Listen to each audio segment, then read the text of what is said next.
Donald Trump's lawyers, after months and months of not having to deal with her, were finally back in court in front of Judge Tanya Chutkan this week, and holy crap, it could not have gone worse for them.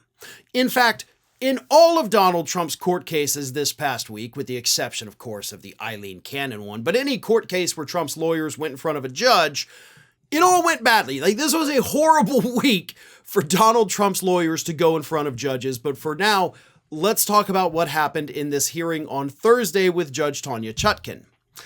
It started off normal, right? Like, hey, we're kind of getting back into gear here. It's been months and months. Here we go. Defense, what you got? And the defense goes up and they say, what is the rush to judgment the special counsel is suggesting? You know, hey, we're moving a little too fast on this case that has been pending for over a year. To which Chutkan responded, this case has been pending for a year. We're hardly sprinting to the finish line. And then, of course, the issue of the Supreme Court's immunity decision came up because Trump's lawyers were there to say, he's immune from everything. You can't do this. And Chutkan said, quote, when the Supreme Court had this case, they had the indictment in front of them. Yet they sent the case back to me to decide the issues. I can't just dismiss the superseding indictment based on the Supreme Court's decision, she said. And I love that she pointed that out because I think that is something that has gotten overlooked by, honestly, everybody with regard to the Supreme Court's decision. And I mentioned it when the decision came out. People were mad that I wasn't freaking out the way they thought I should when the Supreme Court decision came out, because they literally said, like, we're sending some of this back to Judge Chutkan, and she is going to decide what constitutes an official act and what is an unofficial act. And the official acts, of course, he has immunity. You can't do it. The unofficial acts, no immunity. Have at it. I mean, technically, look, yes, the Supreme Court ruling is bad, but they did kind of go with what the Constitution already says about presidential immunity. So it wasn't shocking at all. In fact, it could have been much worse. Like, they could have done a really bad job with it and said, no matter what they do, if you're president, you're immune from everything. So sure, it's not great, but it's definitely not the sky is falling. We all need to, run for cover. And that's what Judge Chutkan, is pointing out here. Like, hey, they sent it back to me. They had the indictment in front of them, and they looked at it and they said, you know what? She can make those determinations. And of course, Trump's lawyers didn't like that. So then the defense lawyer, John Lauro, goes back up there and he says, we're being put in an incredibly unfair position for no reason at all. We're talking about the presidency of the United States. And Chutkan responds saying, I'm not talking about the presidency of the United States. I'm talking about a 4-count indictment. As defense approached the podium again, Judge Chutkan warned, I don't need any more rhetoric about how grave and serious this moment is. Defense attorney John Lauro countered by saying, it's not rhetoric, it's a legal argument. But it's not. You're up there telling the judge, like, oh, we've got a presidential election coming up. We can't do this, Judge. And she's like, I don't care. I don't care that there's an election coming up. We've had this case pending for a year. We're going to do it. So I'm sorry that your client is focused on the election. Guess what? I'm not. I'm not up for election. I don't care that he is. We're going to move forward because that's how the justice system works. So cool your britches a little bit there, big boy. We're not talking about elections, and you better not talk about them anymore either. And then, of course, things got even worse.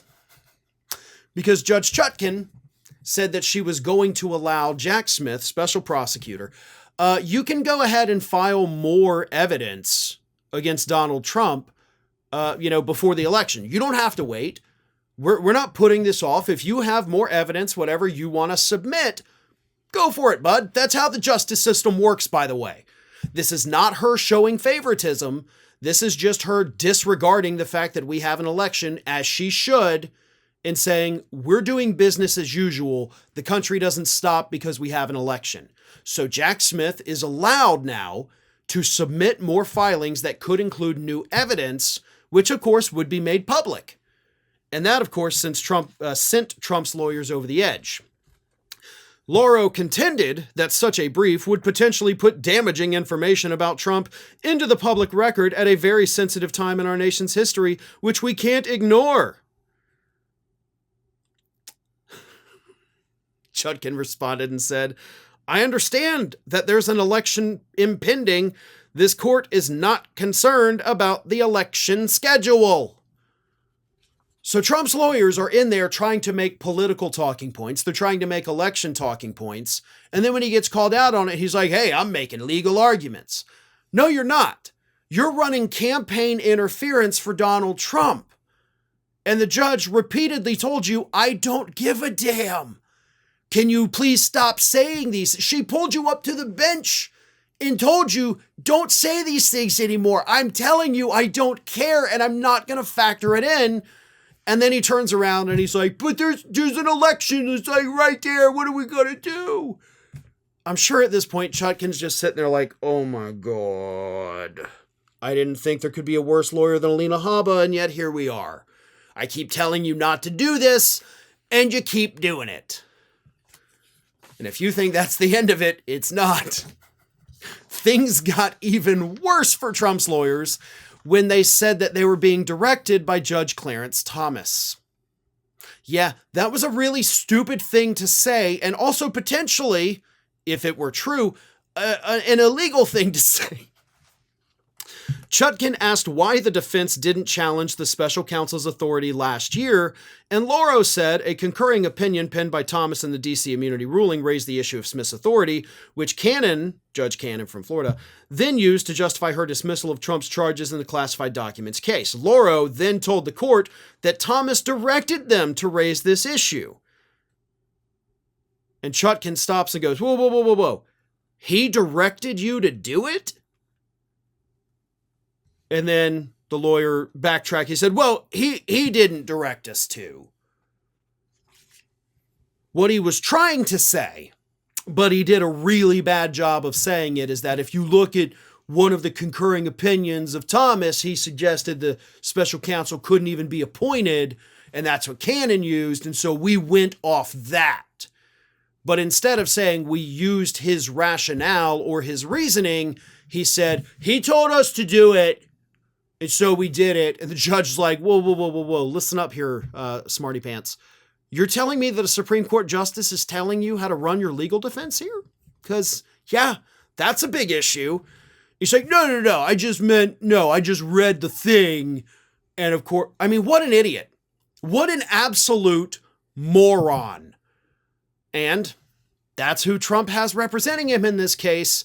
And based on literally everything we've seen so far with his performance, when this thing goes to trial, assuming it does, probably not going to go well for Donald Trump. Hi, everyone. This here is little Athena. And Athena would like to know why you haven't subscribed to Fair and Balanced yet. So please, don't let Athena down. Subscribe today.